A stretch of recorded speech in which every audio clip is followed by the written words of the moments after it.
हमारे चाचा जी हमें अक्सर कहानियाँ सुनाते रहते थे। कई बार हंसी मजाक की तो कभी डरावने भूतों की। ऐसे ही एक बार उन्होंने हमें एक छलावे के बारे में बताया। उन्होंने बताया कि हमारे गांव के पास वाली नदी के दूसरी ओर एक छलावा रहता है। हमने पूछा कि ये छलावा क्या होता है। फिर उन्होंने बताया कि छलावा भी एक तरह का भूत ही होता है और वो भूतों से भी ज़्यादा शक्तिशाली होते हैं। छलावे के अंदर रूप बदलने की शक्ति होती है। वो तुम्हारे सामने किसी का भी रूप बदल कर आ सकते हैं और अपना शिकार बना सकते हैं। और एक बार इनसे सामना हो जाने पर इनसे बच पाना बहुत मुश्किल होता है। और जिसने भी इनके असली रूप को देख लिया उसका बचना नामुमकिन होता है। और अगर किसी वजह से बच भी गए तो इनके असली रूप को किसी को नहीं बता पाते। अगले दिन ये सारी बातें मैंने अपने दोस्तों को बताई और उस ओर चलने के लिए कहा। लेकिन कुछ दोस्त ये बात सुनकर डर गए और चलने से मना कर दिया।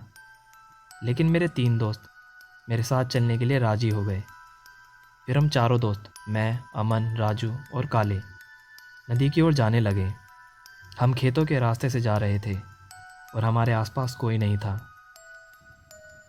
हम नदी के ऊपर बने पुल से नदी पार करके सुनसान जगह पर पहुंच गए जहां बहुत से जंगली पेड़ पौधे थे।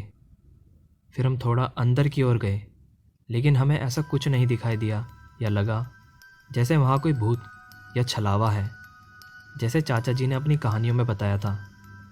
थोड़ी दूर अंदर जाने के बाद हम लोग वापस घर की ओर जाने लगे। हम लोग कुछ दूर चले ही थे कि हमें अचानक से अपने पीछे से किसी के भागने की आवाज़ सुनाई दी। हमने पीछे मुड़कर देखा तो वहाँ कोई नहीं था। हम आगे बढ़ने लगे और नदी के पुल पर चढ़कर अपने गांव की तरफ जाने लगे। लेकिन हमें ऐसा लग रहा था जैसे कोई हमारे पीछे पीछे आ रहा है और एक अजीब सा डर हमारे अंदर पैदा होता जा रहा था। जब हम खेतों के रास्ते से जा रहे थे तब हमने किसी जानवर के घुर्राने की आवाज़ सुनी। हमने चलते चलते ही पीछे मुड़कर देखा तो झाड़ियों में से 2 आंखें हमें देख रही थी। हमें नहीं पता कि वो क्या था, लेकिन हमें उसे देखकर बहुत डर लग रहा था। फिर हम धीरे धीरे कदमों को तेज तेज बढ़ाते गए और अपने गांव की तरफ भागे। जैसे ही गांव में पहुंच गए तो कुछ सुकून मिला और अपने अपने घर की तरफ जाने लगे। अमन और काले का घर एक ही रास्ते में था तो वो दोनों साथ चले गए।